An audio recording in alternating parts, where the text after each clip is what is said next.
నేరగాళ్లు కోట్ల రూపాయలు కొల్లగొడుతున్నా భారీగా మోసపోయినట్లు తెలిసినా కొన్ని సంస్థలు దర్యాప్తునకు సహకరించడం లేదు. ఈ వ్యవహారం పోలీసులకు తలనొప్పులు తెచ్చిపెడుతుంది.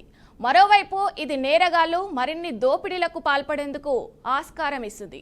దోపిడీకి గురయ్యారని తెలిసినా నేరగాళ్లను పట్టుకోవడానికి ఆ సంస్థలు సహకరించకపోవడంతో దర్యాప్తు ముందుకు సాగడం లేదంటూ అధికారులు తలలు పట్టుకుంటున్నారు.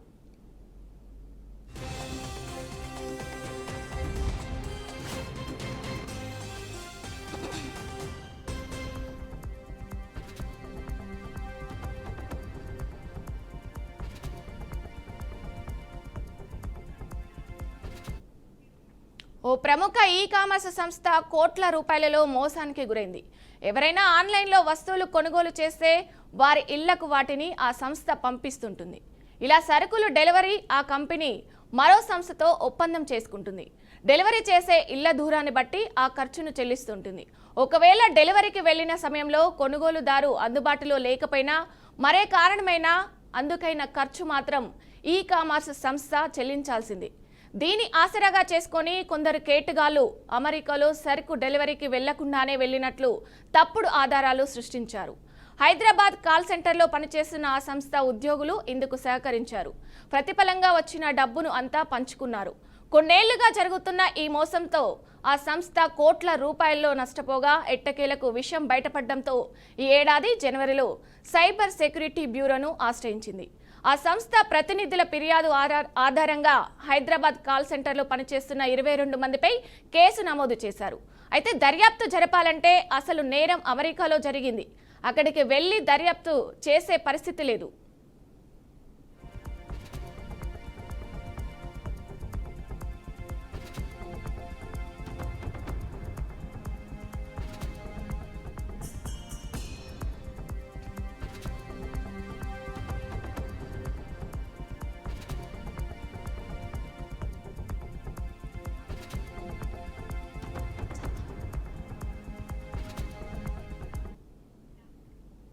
ఇక ఇదే అంశానికి సంబంధించి మరింత సమాచారం మా ప్రతినిధి శ్రీనివాస్ లైవ్ లో అందిస్తారు. శ్రీనివాస్,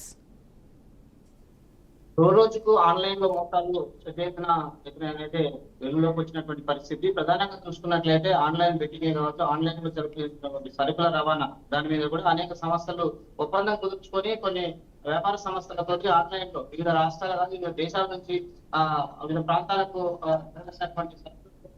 కూడా ఒప్పందం కుదుర్చుకున్న సంస్థలు ఒక్కసారిగా మోసాలకు పాల్పడుతున్నటువంటి పరిస్థితి. ఆన్లైన్ లో ఎవరైతే వస్తువులు రిజిస్ట్రేషన్ చేసుకొని తనకు బొమ్మ చేసుకోవడానికి చేస్తున్నటువంటి పరిస్థితుల్లోనూ కూడా ఇలాంటి విషయాలన్నింటినీ తెలుసుకొని కొన్ని సంస్థలు కావాలని ఆ ఆన్లైన్ లో పనిచేస్తున్నటువంటి కొంతమంది వ్యక్తులతోటి ఒప్పందం కుదుర్చుకొని అక్కడ ఖరీదైన వస్తువులను అమ్మకం చేసుకొని వారిని మోసం చేసినటువంటి పరిస్థితి.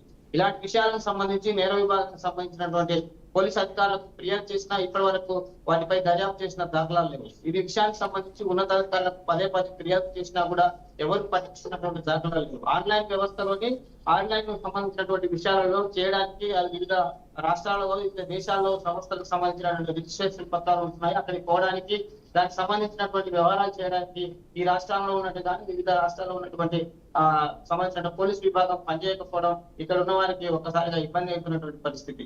ఆన్లైన్ లో కొనుగోలు చేసినటువంటి వినియోగదారులు ఒక్కసారిగా మోసానికి గురవుతున్నటువంటి పరిస్థితి. ఆన్లైన్ బెట్టింగే కావచ్చు, ఆన్లైన్ లోని వ్యాపారాలు కావచ్చు, అనేక వస్తువులని ట్రాన్స్పోర్ట్ చేసే విషయాలలో ఆన్లైన్ లో బుకింగ్ చేసుకున్న తర్వాత తిరిగి వస్తువులు చేయాల్సినటువంటి ప్లేస్ చేరకుండా అక్కడ ఆ సంస్థలు అందులో పనిచేసేటువంటి కొంతమంది వ్యక్తులతో కలిసి కుమ్మక్కై అక్కడ ఉన్నటువంటి వ్యాపారానికి సంబంధించినటువంటి వినియోగదారులకి రాకపోవడం మోసాలకు గురి చేస్తున్నటువంటి పరిస్థితి. ఇలాంటి మోసాలు హైదరాబాద్ కేంద్రంగా సైబర్ నేరాలకు అనేక సార్లు కూడా ఫిర్యాదు చేసినా కూడా సైబర్ నేరాల కింద పనిచేస్తున్నటువంటి నిఘా విభాగమే కావచ్చు, అక్కడ ఉన్నటువంటి పరిశీలిస్తున్నటువంటి ఆ పోలీస్ అధికారులే కావచ్చు, కొంతమంది ఈ ఫిర్యాదుని కొంచెం నిర్లక్ష్యం చేస్తున్నారనేది వినియోగదారులు చెప్తున్నటువంటి పరిస్థితి. ఏది ఏమైనప్పటికీ గూగుల్ మ్యాప్ లో గూగుల్ సంబంధించినటువంటి వ్యాపారాలు సంబంధించినటువంటి ఆన్లైన్ బెట్టింగ్ ఆన్లైన్ సిస్టమ్ లో పనిచేస్తున్నటువంటి ప్రతి ఒక్క వ్యాపారం కావచ్చు, ఇది ఆన్లైన్ సర్కిల్ రిజిస్ట్రేషన్ చేసుకుని ఆ తర్వాత కొనుగోలు చేసుకోవడానికి తిరిగి తమకు చేరవేయటం లేదంటూ అనేక పోలీసు స్టేషన్ లో ఫిర్యాదులు కూడా కొల్లలు ఉన్నాయి. ఇలాంటి విషయానికి సంబంధించి 10 సార్లు ఉన్నతాధికారులకు తెలిపినా కూడా ఫలితం లేకపోవడంతో ఒక్కసారిగా వినియోగదారుడు ఇబ్బంది పడుతున్నటువంటి పరిస్థితి. ఇది దేశవ్యాప్తంగా కావచ్చు, రాష్ట్రాల్లో ఉన్నటువంటి పలు సైబర్ నేరాల్లో పాల్గొంటున్నటువంటి అనేక సంస్థలు వీటన్నిటిని మోసం చేస్తూ వినియోగదారులను ఇబ్బంది పెడుతున్నటువంటి పరిస్థితి.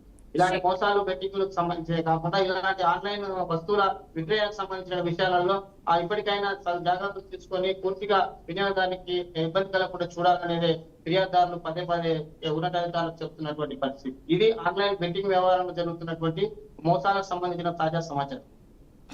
శ్రీనివాస్, చూసుకున్నట్టయితే ఇప్పుడు సైబర్ కేటగాళ్ల కోసం ప్రధానంగా ఎప్పటికప్పుడు చర్యలు తీసుకుంటూనే ఉన్నారు. అయినప్పటికీ కూడా ఇలాంటివి పునరావృతం అవుతున్నాయి. బట్ చూసుకున్నట్టయితే ఇప్పుడు దోపిడీకి గురైన వాళ్ళు అసలు ఏ విధంగా ముందుకు రావాలంటారు?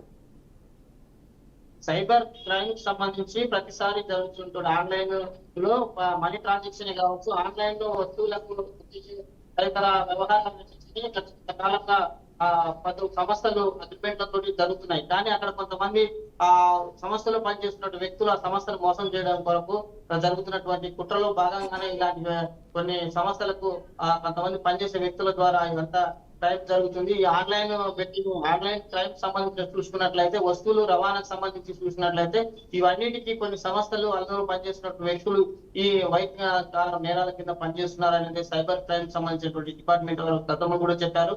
అదే విషయానికి సంబంధించి కూడా ఇప్పుడు ఆన్లైన్ సంబంధించిన విషయాలలో వస్తువులని బుకింగ్ చేసుకునే విధానంలో కొంత ఇబ్బంది కలిగినటువంటి పరిస్థితి ఉంది. అవి తిరిగి వినియోగదారులకు రావడానికి కావాల్సినటువంటి రవాణా కాకపోవచ్చు, దానికి సంబంధించిన సంస్థలు కొంత మోసం చేస్తున్నాయి అనేది అక్కడ వినియోగదారులు చెప్తున్నటువంటి పరిస్థితి. Okay, thank you Srinivas.